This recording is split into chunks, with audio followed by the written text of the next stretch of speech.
Eigentlich sollte es eine ganz normale Zugfahrt werden, im japanischen Hochgeschwindigkeitszug, dem Shinkansen, von Tokio nach Kyoto.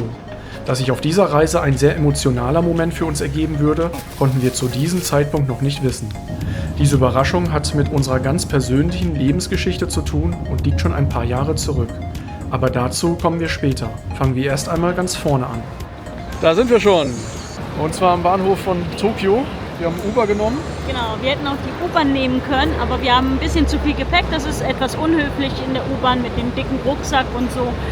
Deswegen haben wir die bequemere Variante gewählt. Uber statt U-Bahn. So, los geht's.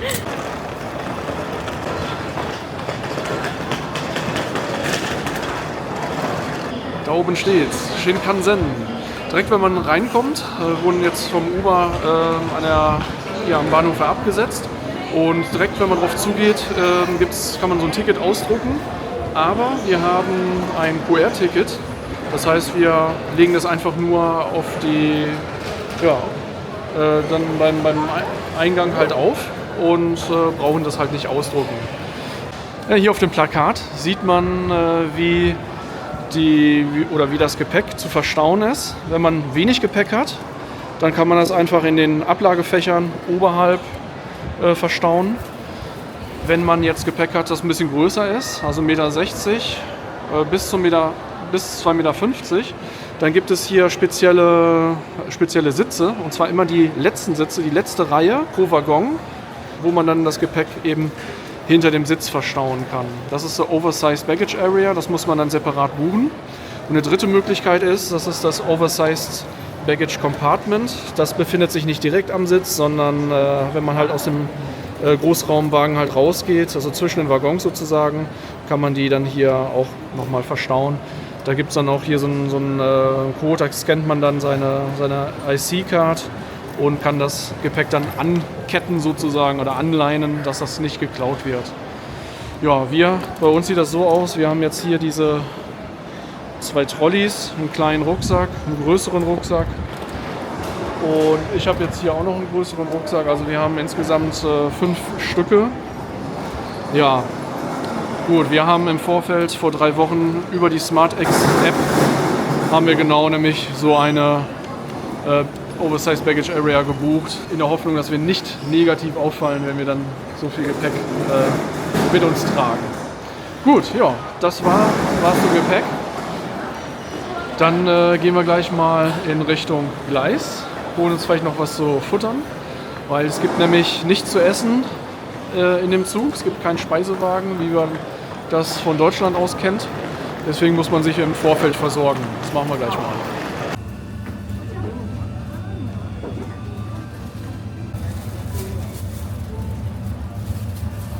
Da ist er angeschlagen. Und zwar, wo ist er? Da, Nozomi 33. 12:30 Uhr geht's los auf Gleis 18.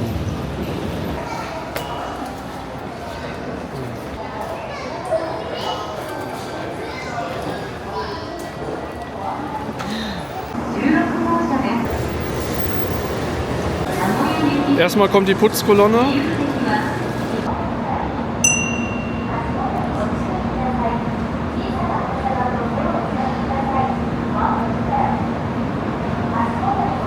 Hier steht dann drauf auf dem Ticket, welcher Wagen das ist. Der hält immer sehr, sehr genau an, der Zug. Deswegen sieht man hier immer die Wagennummer. Das heißt, wir müssen zu Wagen 8, die wird da hinten sein. Und ja, deswegen kann man sich da direkt schon positionieren. Die Putzkolonne geht gerade durch. Hier das Tor wird nochmal geschlossen, damit keine Passagiere stören bei dem Reinigungsprozess. Auch gut gelöst. So, 5 Minuten noch bis zur Abfahrt und es geht los. So, da ist unser Bereich. Ja, wir haben jetzt hier unsere Koffer verstaut. Wir hätten hier oben auch noch Platz.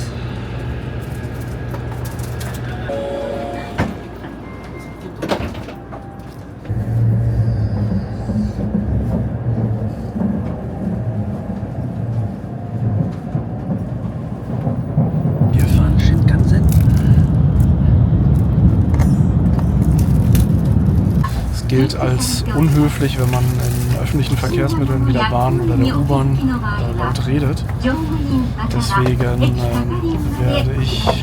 werden wir hier die Sitze mal vorstellen und werden das mal untertiteln, damit wir hier nicht die ganze Zeit reden müssen. Ich mache lieber ein Voice-Over, sonst musst du so viel lesen. Du siehst hier den Wagen der ersten Klasse. Es gibt eine 2-2-Sitz-Konfiguration. Alle Sitze zeigen in Fahrtrichtung. Die werden nämlich vorher vom Personal in die richtige Richtung gedreht. Das ist total praktisch. Wir haben hier Stoffsitze, die wirklich gut gepolstert sind. Die Fahrt war mit 2 Stunden 15 jetzt zwar nicht lang, aber wir haben sehr bequem die ganze Zeit gesessen. Ich bin da sehr empfindlich mit meinem Rücken.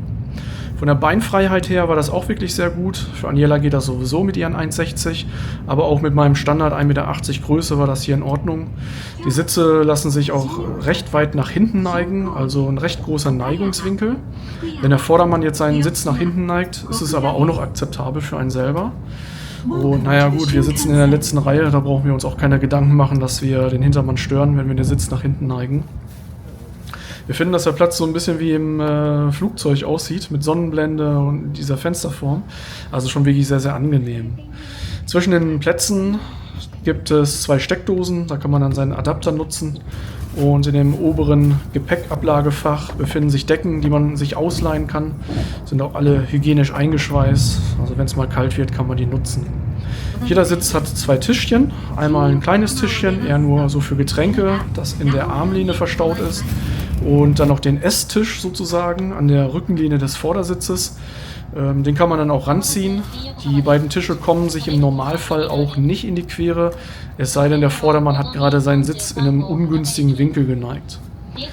Lautes Reden und Telefonieren ist im Wagen nicht erlaubt, aber essen darf man. Es gibt zwar keinen Speisewagen, aber man kann sich bei einem Restaurant in der Nähe des Bahnhofs Essen bestellen. Das wird dann zum Bahnsteig gebracht und das Zugpersonal bringt einem das Essen dann an den Platz. Mindestens 30 Minuten vor Ankunft in den jeweiligen Bahnhof sollte das Essen dann bestellt sein. Ausprobiert haben wir das System allerdings nicht. Wir hatten uns schon was mitgebracht und ja, wir sehen hier auch das einheimische Essen, also brauchen wir kein schlechtes Gewissen haben, wenn wir hier in unser Brötchen beißen. Nach etwa 50 Minuten Fahrt passierte es. Wie aus dem Nichts tauchte plötzlich der Mount Fuji neben uns auf. Für uns war das ein sehr emotionaler Moment, und zwar unabhängig voneinander. Das war überraschend, weil ich erstmal gar nicht verstanden hatte, warum. Im Nachhinein wurde es uns klar. Wir wollten im April 2020 bereits nach Japan reisen und hatten alles gebucht. Wegen Covid mussten wir aber wieder stornieren. Statt in den Japan-Urlaub zu fahren, habe ich die Zeit zur Gesundheitsvorsorge genutzt und direkt darauf meine erste Krebsdiagnose erhalten. Im Mai 2020 wurde ich operiert. Heute, 5,5 Jahre später, haben wir es endlich geschafft. Als wir den Mount Fuji als Wahrzeichen Japans aus unserem Zugfenster sahen, haben wir so richtig realisiert, wir sind endlich in Japan. Wir haben es doch noch geschafft und uns den Traum erfüllt. Dieser Moment erfüllt uns beide mit Dankbarkeit. Ich bin dankbar dafür, dass es uns heute gut geht und dass wir reisen können. Der Mount Fuji war insgeheim zu einer Art Bindeglied zwischen unserem ersten und unserem zweiten Leben geworden. Das wurde uns erst durch den Anblick klar. Hattest du auf Reisen auch schon mal einen Moment der tiefen Dankbarkeit? Was war das für eine Situation? Wenn du möchtest, teile deine Geschichte mit uns. Ich glaube, das war's jetzt. Das ist so schön, das war alles. Im Anschluss haben wir noch das Bordinternet getestet. Man muss sich vor Nutzung anmelden. Die Geschwindigkeit ist mäßig gut, aber für WhatsApp-Nachrichten oder für E-Mail, Google Maps und so weiter sollte es reichen. Unter seinem Tisch findet man eine Orientierungshilfe, wo zum Beispiel die nächste Toilette ist. Die schauen wir uns jetzt nämlich genau auch mal an. Zum einen gibt es ein reines Herren-WC, dann eine Unisex-Toilette. Da ist dann alles bei, was man braucht, ebenfalls auch ein Wickeltisch. Neben der Unisex-Toilette gibt es noch ein reines Damen-WC und einen allgemeinen Waschbereich. Insgesamt gibt es leider nicht für jeden Wagen eine eigene Toilette, sodass die Erfahrung gezeigt hat, dass man eigentlich immer anstehen muss, um aufs WC zu kommen. Eine gewisse Wartezeit muss man halt mit einkalkulieren. Dann wollen wir noch einen Blick in die zweite Klasse werfen. Wir haben hier eine 3-2-Sitzanordnung. Wie in der ersten Klasse auch hat die letzte Sitzreihe eine Oversize Baggage Area für großes Gepäck. Wir haben die zweite Klasse bei einer anderen Fahrt mal getestet. Die Sitze sind weniger gut gepolstert, aber die Beinfreiheit war trotzdem noch gut. Aber ich hatte nicht das Gefühl, dass meine Statur der Hauptzielgruppe der Sitze entspricht.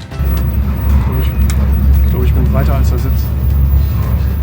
Kommen wir nochmal zum Preis. 450 Kilometer in 2 Stunden 15 in der ersten Klasse kosten 18.640 Yen pro Person. Das sind etwa 100 Euro pro Person.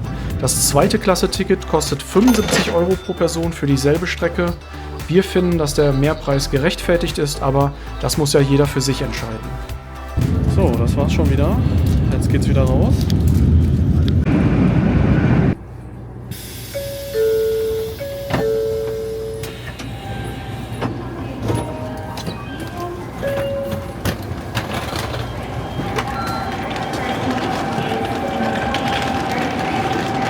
Hey, wir sind in Kyoto angekommen. Pünktlich auf die Minute, wirklich. Auf 2 Stunden 14 sind wir jetzt gefahren, tatsächlich, und es hat exakt gepasst. Wahnsinn. Jetzt brauchen wir gleich nochmal das Ticket, das den QR-Code müssen wir nochmal scannen und dann kommen wir raus und dann sind wir endgültig angekommen. Also.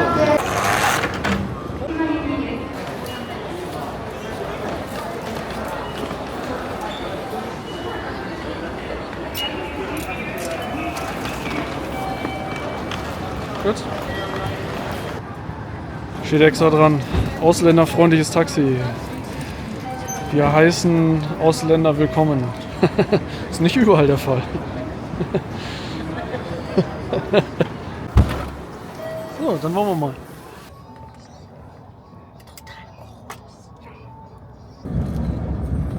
Ja, wir sind wohlbehalten in Kyoto angekommen am Hotel. Jetzt checken wir gleich mal ein und freuen uns hier auf weitere Abenteuer in der Stadt. Was wir hier in Kyoto erleben, das seht ihr in einer anderen Folge. Bis Vielen Dank dahin, fürs Zuschauen. bleibt dran. Vielen Dank. Ciao.